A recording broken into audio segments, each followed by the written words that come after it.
What's up, y'all? I recently started up a little Dariacore side project that I'm calling Rip Dance Club. So I wanted to break down apart from the track that I've released on there. You can find the link to that in the description if you want to check it out. And with that being said, let's go ahead and jump into it. Now I wanna fuck all my friends. Now I wanna fuck all my friends. Now I wanna fuck all my friends. I'll start things out by showing the melodic elements of this. So we have three different things coming together here. We have the bass pluck,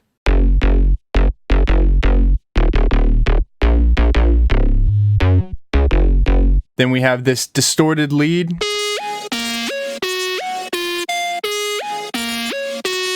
and then we have this little ARP lead here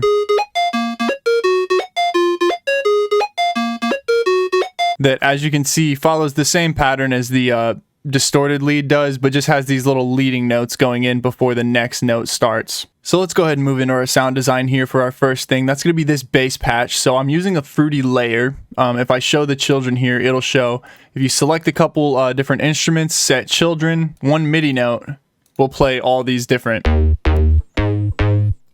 instruments that you have selected there. So that's the first step for this. And so without any processing, our first layer is this sample that I've drug in here.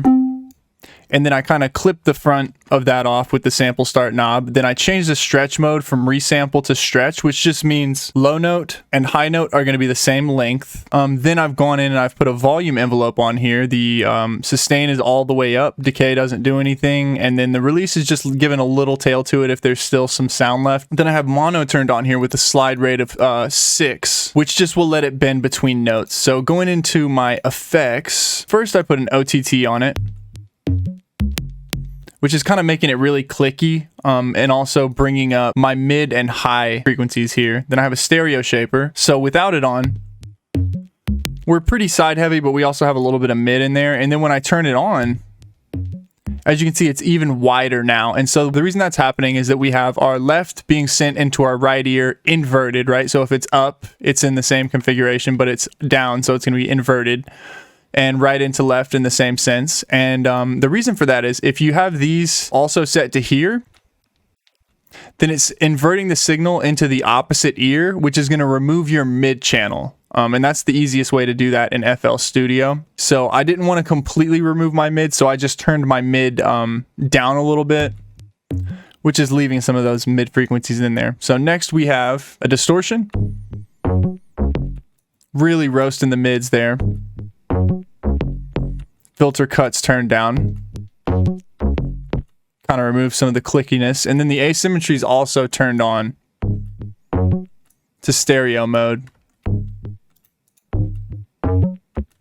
which just gives a difference in the left and right ear as far as distortion goes. You can kind of experiment with that and get some cool results if you try it. Then I have an EQ that I must not have used, and then a snap heap, removing our clicks with the transient shaper, and then a filter. That gets rid of most of them. That gets rid of the rest of them. All right, and keeping it moving here, we have our mid layer, which is an 808 sample that I went and took the pitch drop out of by moving the sample start position. Then I turned an envelope on, same principle, sustains all the way on, no release on this one. And then again, turned on monophonic mode with the same length of slide. Right? So a pretty nice mid and low heavy layer here with no stereo, so it's all centered. So the first thing I did was add a distortion, really crisping it up, turning those low frequencies into some mids and highs. Then an OTT, bringing the lows up and the mids and kind of taking the highs down a little bit with the time being super short for this one. And then lastly, a low pass filter, cutting all those highs out, just making it nice and fat. And so this is my layer that's acting as the center and the sub note. Then lastly, we have this little acid wub, and it sounds like this. So kind of a plucky little sound here. I'll go ahead and turn off my filter and distortion. As you can see here, envelope 1 is going to be controlling the amp by default. Our sub is a sine wave pitch down 2 octaves. The level's at 100% on this one. Then we have FTT Animal and ICANN has kick, which are both in the digital folder here. We have the animal and ICANN has kick. Both pitched down 2 octaves. Then envelope 2 is going to be modulating at a short rate. You know, envelope 2 is my shortest rate here. If you look, that's the shortest one. And it is modulating a little pluck just to bring some interesting highs into this one. And then envelope 3 here is going to be modulating my low pass 12 mg filter cutoff. A little bit of drive, a little bit of fatness, 30% resonance, mix all the way up. And then I also have mono and legato turned on, which is going to make it bend between these notes here without re-triggering my filters. If mono is turned on, it means it'll bend between those notes. And if legato is turned on, it means it won't re-trigger the filters until the first note is released. Then lastly, we have a distortion here. And what this one's doing, so to explain this real quick, I don't always use this, but if you have the off button set, then it means your signal is going to go through your distortion and out. The pre-knob means that it's going to go through this filter first, into the distortion, and then out. And if you turn the post knob on, it's going to go through the distortion, then through the filter after that. So the distorted signal is going to be sent through a filter. So if you have the mix all the way up, you can see I'm filtering it after the distortion, whereas here it's filtered and then distorted. So this is really just warming up my lows here. Then next I have a chorus with 100% mix, which is pretty rare. Just making it nice and stereo wide, kind of a low rate, pretty low depth and delay here. Not making it too washed out, not making it too warbly. Then an OTT, boosting the lows and mids, cutting the highs down, 50% depth, the longest time function, which kind of just helps it be more gluey and less transient heavy. And I have a Fruity Blood overdrive, which I've turned the preamp up on, the post gain down a little bit, the colors at the default. And then this pre-band being turned up means that it's going to have a high pass filter before the distortion. So it's a pre-band, right? Just the same as this one here. A band in before the distortion. So it's rolling off the lows before the distortion happens. And if you listen to this filter, this is a pretty gentle high pass. As you can see, with it set to the maximum, it's not even getting rid of everything. So it's not a super sharp curve on that one. Then I have a Pro Q3. Boosting my mids to low mids here, cutting the highs out significantly, cutting the lows even more significantly. So let's bring in all 3 of our layers kind of one at a time here. So we have kind of our root layer is the second one that I showed, that 808 layer. Then I throw this pluck layer to give it some pluckiness. And then I lastly have, and as you can see here, that gives it a little bit of width as well. Then our Pocky width, the first layer that I showed, the width layer, really just messes it up and makes it super stereo rich. So then those 3 are sent into a mix bus, which is boosting the highs a little bit and then boosting the lows significantly as well. Times on 100 there, the depth's at 50, a little bit of gain staging here, the out gain is turned down. And then lastly, just a little boost to the highs. So that's going to be our hardest sound design in this one. Next we have our distorted lead. And so I'll talk about this one real quick. Not too complicated of a sound. So we have envelope 1 is our amplitude modulator. It's also set to a couple other things. As you can see, it's just the default saw. I have noise on with no input to the gain. And then it's FMing from the noise, which if I turn all my effects off here and my filter, you can see it just gives it a little bit of crunchiness, but not too much because I wanted it to be kind of a frequency rich layer there. So the next thing that I did here was I added a low pass MG24. And as you can see, this is set to a triggered envelope, which means on these 2 notes, it triggers twice, where this one, it's only triggering once because we have our mono and legato turned on. Mono means it's gonna only play 1 note at a time. It'll bend between notes, and then legato means that it is not going to re-trigger this filter unless the first note is released. So really harsh filtering on this with a low pass 24, which means a really steep curve here. The rate's set to 1/2, so that fits perfectly here. It kind of goes up a little bit, and by the time it gets to here, it's almost all the way back down. Then next I have a dimension expander that's being gated by my envelope 1, giving it some width, and then finally the distortion is going to bring this back up to loudness. So it's distorting that 50% wetness drive all the way up. Then lastly, we have this reverb here that's being modulated by LFO2.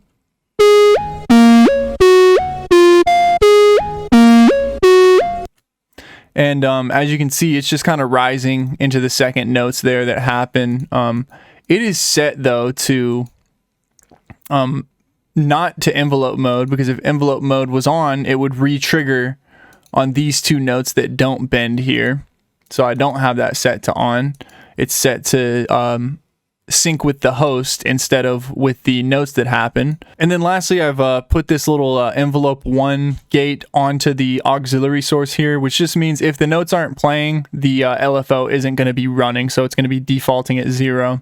And that's just to keep it from ending certain notes and then the reverb ringing out. It's just a way to automate and not have to go in and clean up reverb tails in audio. So going into the processing here, first I have a high pass getting rid of some of that low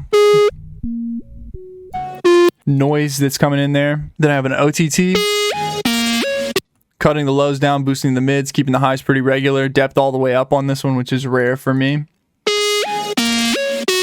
Then another high pass cutting out the lows again, getting rid of that grunginess. And then we have it run through a destructor with blood overdrive,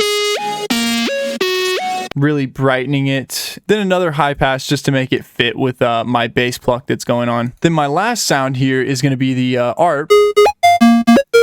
That's it with no processing. So it's just a square wave that I did nothing to, just change this to that. And then I have the volume. There's a slight attack on this, right? So I turn the attack up a little bit. The decay is pretty short. Sustain's brought down, and there's a little bit of release. And then I also took the filter modulation here. Mod X is going to control the filter frequency. So it's just giving it a little bit of a low pass filter that's being plucked, right? That's a super sharp pluck, and that's what I have it set to. And it's not going all the way up again. It's kind of just bringing it up to probably about right here. And then also for this one, I have mono and slide turned on as well, because it does slide between these notes here. So then I have that sent through an OTT, really just brightening it up. I sent it through a convolver. And it's just, you know, the little sample that I have here is like a can getting crushed, getting squished or whatever. The wetness is turned up a bit, and then it's just all the way separated, so completely wide. And that just helps give it a little bit of width without getting too warbly from sending it through like a phaser or a flanger or something like that. Then I've sent that through a pretty heavy EQ, right? Making it way less bright. And also getting rid of that low thump. And then lastly, send it through a wave shaper. Just soft clipping it, which if I put in a limiter, you can see it's kind of bringing these peaks, taming them down and just compressing them a little bit. And so if I bring it all together, that's everything for the melodic part.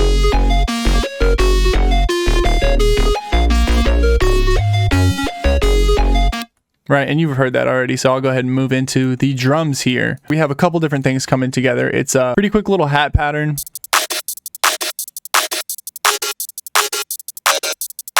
And then a clap. And this like melodic stutter layer that I have. And we'll go through the hats first here. So what I got going is the main hat is playing at the quarter bar speed. Then I bring in this shorter, more tickier hat to accent it, and then finally add this last hat to be the little stutter layer. And that's a pretty quick thing that you can set up by just getting a couple different hats and just really quickly painting them in right there. Then I have the bar finishing out with that longer hat. Right, just kind of helps the energy flow into this next section. We'll go ahead and start going through the effects here. First thing I have is a snap heap. And if you look at my vector scope or listen, it's kind of giving a little subtle stuttery left-right pattern here. And so the way that I did that was with a stereo in bus 1. Its panning is being modulated by this remap here. And it can be kind of hard to decipher what's going on here. So I've also sent it through a lower limit so you can just see with your eyes. It's going left, right, and then quickly left, right. So it's like left, right, quick left, right. I don't know, if there's a better way to explain that, but that's what it's doing. And the way that I got that was sending a slow LFO to modulate the phase of this LFO, which is basically going into here. But what it's doing first is going into this remap that clips it. So that at the full value where it's going 100% right, 100% left, it's being stopped at the 50-50. So just so I'm not getting 100% panning on the hats. Then I have them sent through a low pass filter, a compressor, and a high pass filter. I'm going to go through this really quick because this is not too important. Then the same idea there. And then I'm compressing them again. Just trying to get a nice little stuttery hat pattern. Then I'm sending them through a soft clipper, just to kind of establish a final gain for that. So that's going to be it for the hats. Then the clap is super simple. Just sending a kind of bit crushed clap sample through a V clip and a EQ. And as you can see, we just skipped that first clap there to... The claps are only playing when the melody's playing in this little pattern that I have here. And then I've also done a sidechain to the clap. So just notice that if I turn off my drums,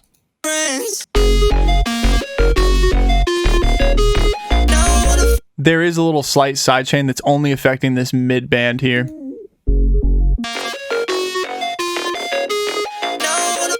50% wetness, just because with claps, I tend to not want to cut all of the bass range out when I'm doing side chains.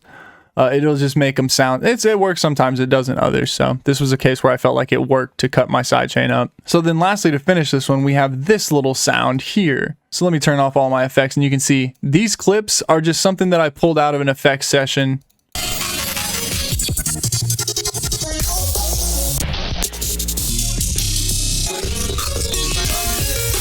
Right, and the way that I got this was I just took 2 multi-passes, sent them through a couple OTTs, and just moved through the presets really quick, right? So played my whole track that I had produced, and I was like, I just need some fillers for this last part, so just set up a couple multi-passes, sent them through a couple OTTs, and then just, as the song was playing, like Mr. Bill's old tutorial shows, he had an old tutorial that shows doing that. It's like effects hocketing or something is what he called it. And then recorded that. So then I had a bunch of these little clips that I could use sounding like this.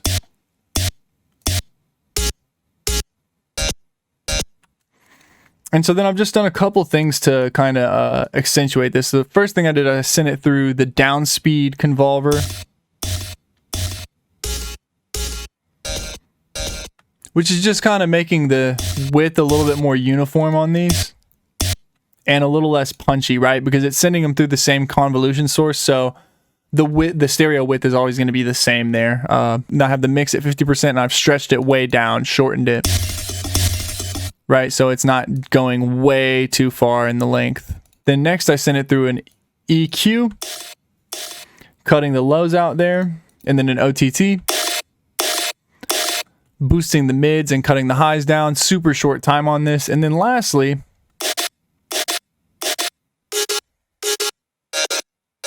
right, just sent them through a volume shaper with 2 little pumps, which just kind of really, I felt, helped flow with the melody of this.